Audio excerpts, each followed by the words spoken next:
Baik, Assalamualaikum warahmatullahi wabarakatuh. Waalaikumsalam warahmatullahi wabarakatuh. Alhamdulillahirrahmanirrahim. Segala pujiannya milik Allah Subhanahu wa taala. Salawat dan salam kita kirimkan junjungan kita besar Muhammad SAW.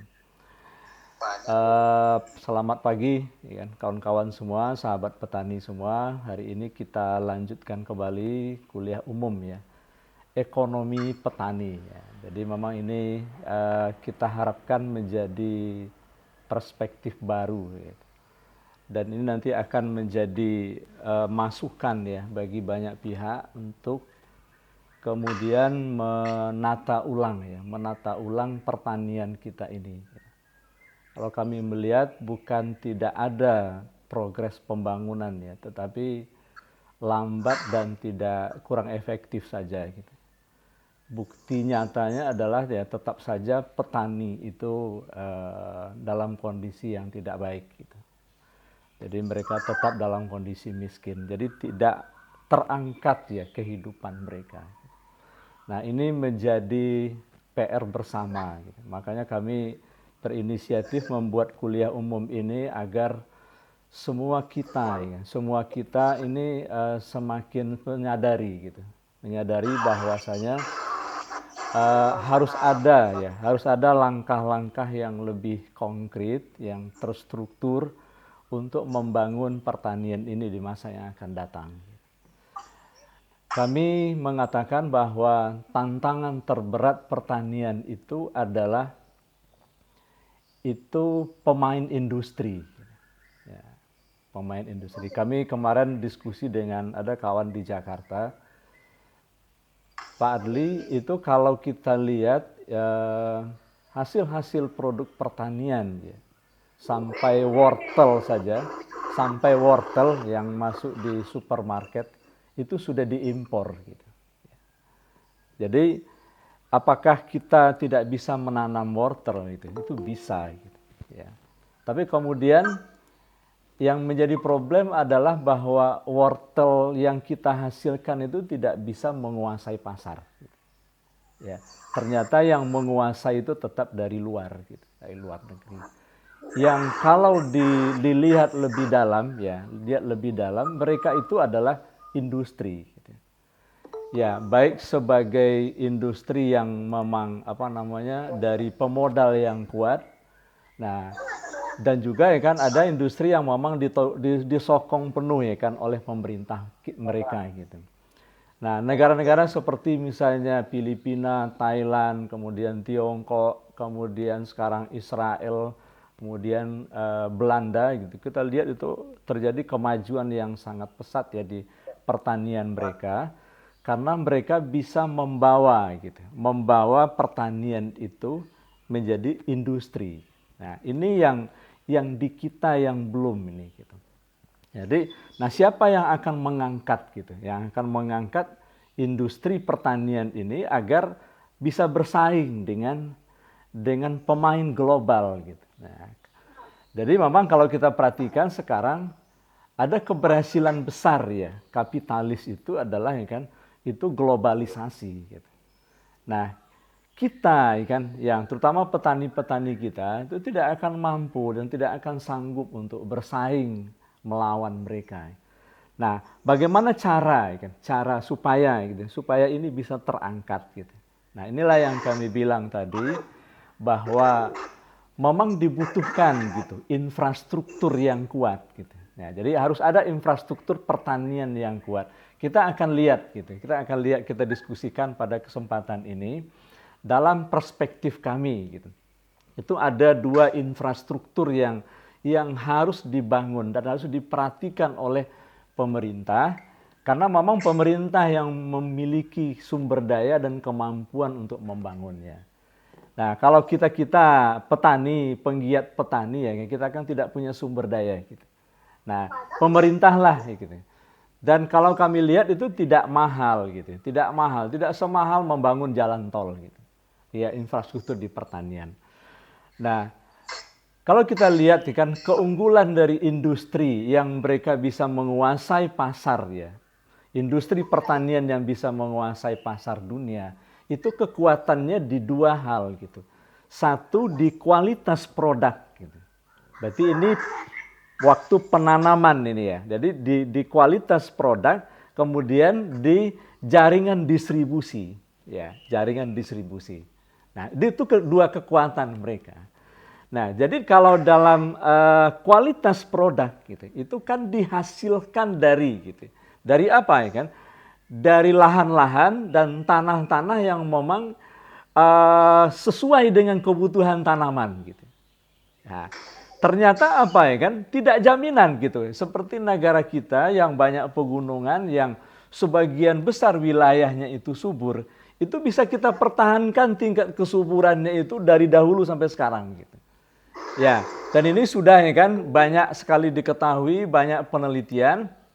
Ya, banyak yang mengatakan bahwa penelitian bahwa tanah-tanah ya kan kita ya kan, di daerah kita, negara kita ini itu sudah terdegradasi gitu.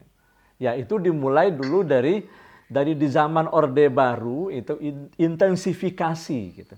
Jadi menanam dengan intens gitu. Nah, ketika itu kan diberilah kan dengan pupuk kimia yang masif gitu. Dan itu yang kemudian terakumulasi sampai sekarang gitu. Ya, kita bisa perhatikan secara sederhana.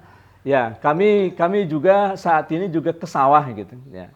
Jadi kami perhatikan sawah itu tidak lagi memiliki binatang-binatang kecil di sawah itu gitu. Ya.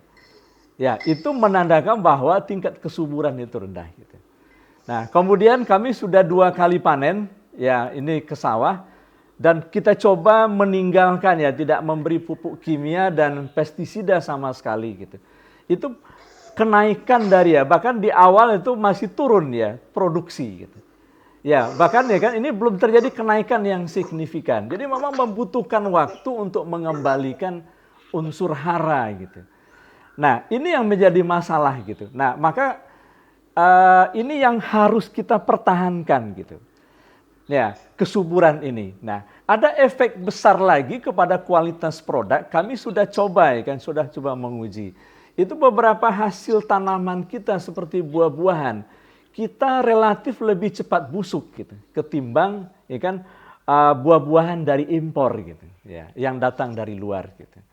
Ya, kami perhatikan kemarin kami ada membeli alpukat, itu sumbernya dari petani di Pasaman Barat. Beberapa hari itu ternyata sudah busuk gitu. Padahal harusnya, jadi alpukat itu ketika dipetik, ya kan, ketika dia sudah tua itu 7 hari dia baru matang. Kemudian ada nanti waktu 10 hari, kan? Ada yang sampai 10 hari itu nanti baru dia busuk gitu.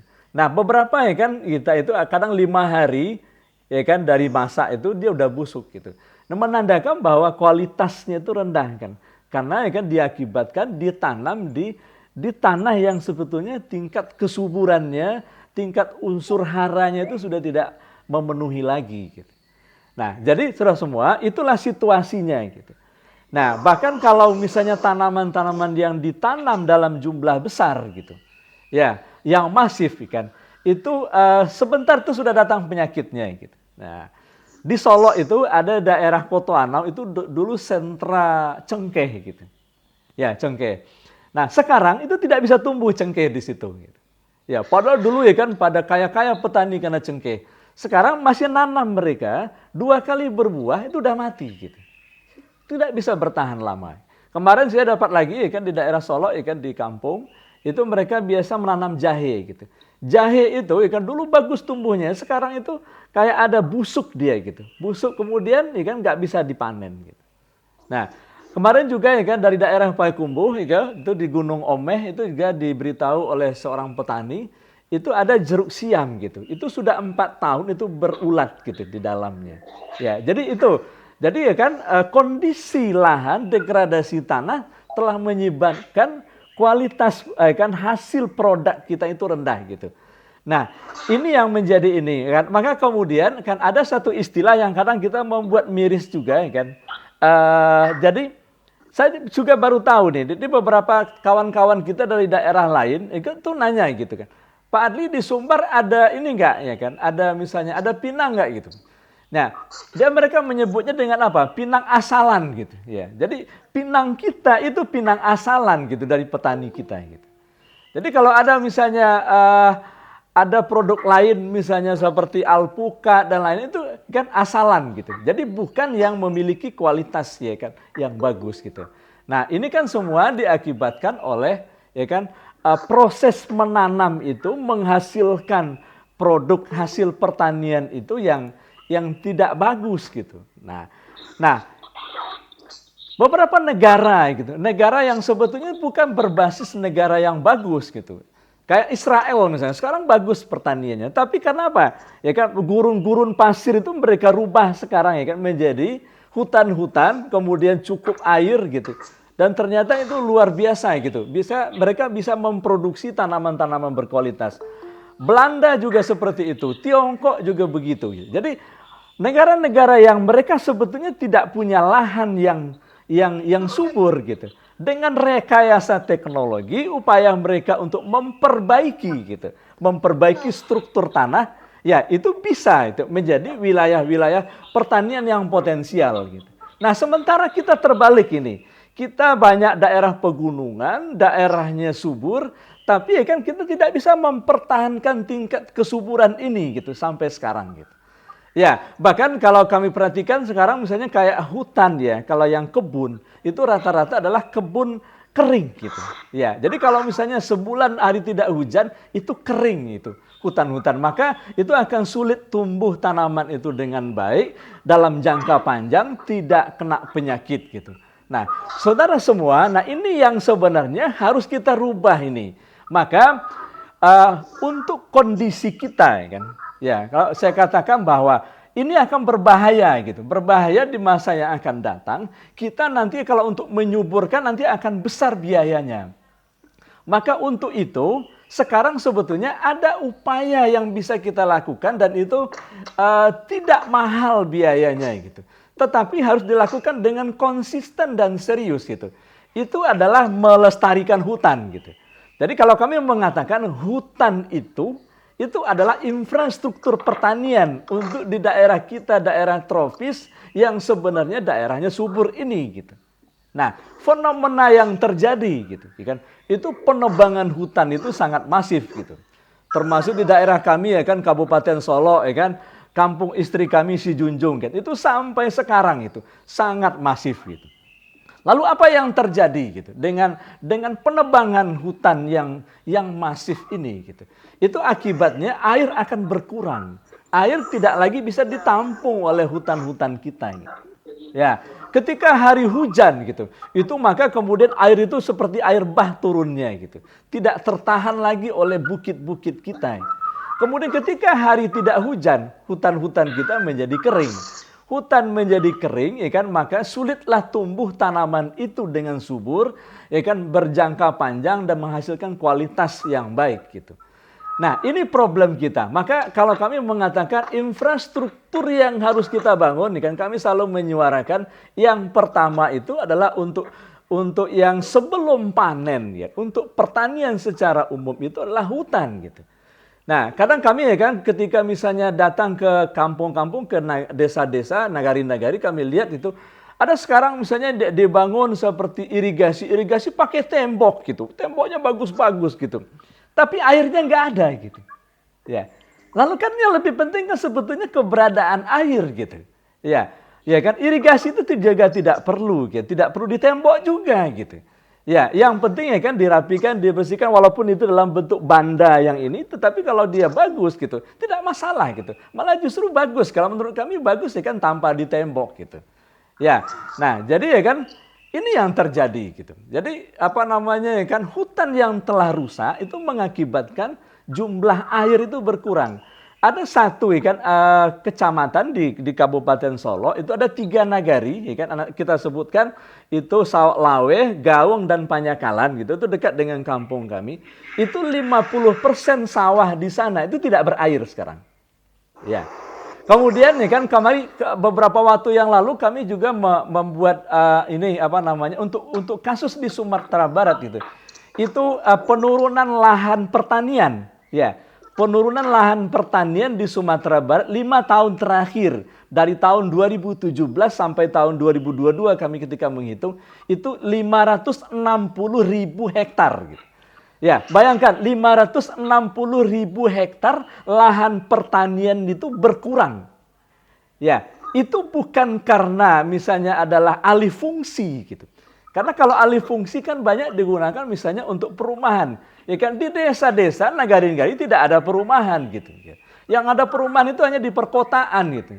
Nah, lalu apa penyebabnya? Itu adalah ya kan lahan-lahan itu tidak produktif lagi gitu. Lahan-lahan itu tidak bisa dipakai lagi untuk menanam padi dan sawah gitu karena sudah kering. Ya. Nah, artinya apa ya kan? Jadi waktu panennya pun nanti ya kan jadi hanya satu kali ya kan, satu periode di dalam 1 tahun. Itu akan menurunkan hasil produksi kita yang cukup besar.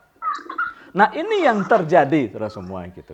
Nah, kalau misalnya yang pertanian-pertanian yang membutuhkan air yang banyak seperti sawah gitu. Ya, itu sekarang ya kan banyak yang ini gitu. Ya, kami seperti kami kalau di kampung ini mengatur air itu ya susah sekali gitu kan. Kemarin itu sawah kami airnya kecil gitu. Padahal dulu sebetulnya kan besar gitu ininya. Ya. Ini yang terjadi. Nah, tolong kawan-kawan suaranya di ini kan di mute ya biar nggak terdengar ke sini.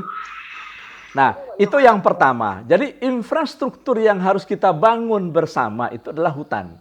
Jadi ini kan dinas kehutanan ini harus serius gitu.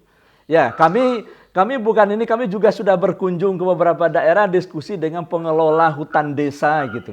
Nah, itu rata-rata jadi kalau hutan itu kan terbagi 3, ada hutan produksi, ada hutan lindung, dan ada hutan konservasi. Hutan lindung dan konservasi ini sudah rusak juga sekarang gitu. Ya, maka harus ada upaya-upaya gitu, serius gitu. Ya, bahkan kami ya kan mengusulkan ini kan kepada pemerintah ya kan pernah dalam 1 kali ada satu tanaman yang dia bisa menahan air cukup besar gitu. Ya, itu aren gitu. Ya, nah aren ini bisa kita gunakan untuk membangun ya kan, membangun hutan kita agar nanti dapat menampung air. Dan itu nanti akan berefek jangka panjang kepada kesuburan lahan-lahan kita ke depan gitu. Ya. Nah, jadi kan kawan-kawan semua, inilah infrastruktur yang pertama yang harus dibangun gitu.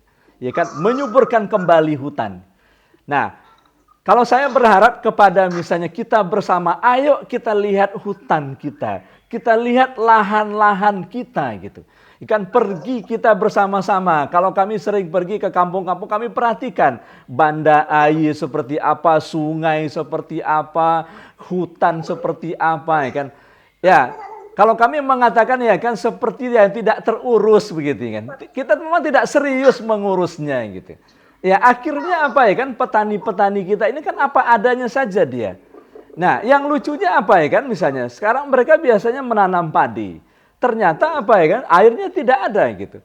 Nah, mereka juga belum punya kemampuan untuk merubah ini. Kenapa misalnya pada masa-masa yang tidak ada air, ada hujan, kenapa tidak ditanam dengan jagung atau tanaman lain? Itu mereka juga belum terjadi kebiasaan. Tidak ada juga yang akan mengajarkan mereka dari mana bibitnya, nanti panennya seperti apa, pemeliharaannya bagaimana, kemana dijual gitu. Nah, inilah kan masalah utama kita dan ini potensi besarnya. Nah, maka kalau kami mengatakan sepanjang hutan tidak kita perbaiki, kesuburan lahan tidak kita perbaiki kan? Karena apa? Karena kesuburan itu faktor utamanya adalah air gitu. Nah, setelah misalnya ketersediaan air ini kembali dengan baik, ya. Nah, kemudian ya kan baru kita suburkan ulang kan. Kita kasihlah kan. Misalnya kita kasih buat gerakan bersama oleh pemerintah di satu kabupaten misalnya kan seluruh lahan-lahan kita itu kita kasih pupuk organik semuanya gitu misalnya gitu.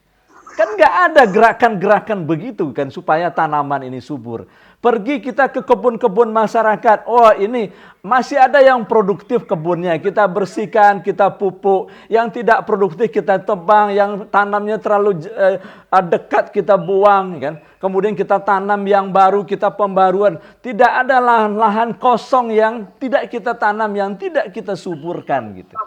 Nah begitu harusnya pertanian ini dibangun kawan-kawan semua.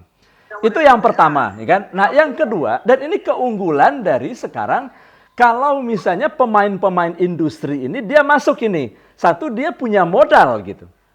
Nah, kalau di daerah Bogor sekarang banyak pertanian-pertanian itu yang dibangun oleh pemodal-pemodal itu pakai greenhouse gitu. Ya, greenhouse kan mahal gitu. Mereka bisa kontrol udara, kontrol air, kontrol tanah gitu. Nah, tapi kan petani-petani kita nggak akan mampu membangun greenhouse itu gitu. Lagi-lagi dia harus kembali menanam di lahan-lahannya yang terbuka gitu. Ya, dan itu sangat tergantung kepada kondisi lingkungan. Apakah lingkungan hutan kita ini bagus atau tidak, terpelihara atau tidak, terjaga atau tidak gitu. Nah, sehingga apa ya kan sekarang petani-petani yang kita di Indonesia ini yang sukses itu petani-petani yang awalnya mungkin dia bukan petani dan punya modal, kemudian belajar bertani, kemudian dia bertani dengan modal yang dia miliki. Itu jauh lebih kan mudah berhasil mereka gitu, ketimbang petani kebanyakan gitu. Karena petani kebanyakan mereka kan tidak bisa mengendalikan itu gitu. Mereka akan menerima saja apa adanya kondisi daerah mereka gitu. Kalau tidak ada air ya gimana lagi kan mereka nggak menanam gitu. Nah kan kasihan kita gitu. Kasihan kita dengan petani-petani kita. Nah itulah yang kita sebut infrastruktur yang pertama. Hutan nih yang harus diperbaiki kan. Maka kalau saya bilang kan Kementerian Kehutanan ini harus ini gitu. Dinas Kehutanan ini harus bekerja keras gitu. Nah, yang kedua, saudara semua, keunggulan dari industri tadi, nah itu distribusi gitu. Ya, jadi mereka memiliki yang namanya channel distribusi gitu. Channel distribusi itu ya yang terbesar itu nanti adalah tempat penyimpanan gitu. Tempat penyimpanan hasil panen. Nah, coba sekarang kita lihat di Sumatera Barat mana ada gudang yang berfungsi untuk hasil pertanian. Ya. Tidak ada gitu, ya kan? Kami tidak menemukan di Sumatera Barat ada gudang yang disediakan oleh pemerintah yang digunakan untuk menampung hasil pertanian. Tidak ada. Ya. Itu adalah infrastruktur gitu. Karena apa? Itu yang kami bilang tadi. Ada hasil-hasil pertanian itu yang umurnya pendek gitu. Ya, jadi ya kan sebentar dia sudah busuk gitu. Kemudian apa? Ketika panen raya gitu, itu seringkali bersamaan gitu. Ketika panen raya, ikan pada saat itu hukum permintaan dan penawaran akan mengakibatkan harga itu menjadi jatuh. Padahal sebenarnya ada kesempatan ini gitu. Kalau misalnya barang ini bisa ditahan agak 1 minggu saja, ya itu akan terjadi perubahan harga gitu. Ya, karena kita tidak menjual pada saat panen raya gitu. Nah, sekarang yang jadi masalah adalah ya kan di mana kita menyimpannya gitu. Ya, di mana kita menyimpan produk ini gitu. Itu yang tidak punya gitu kita. Ya,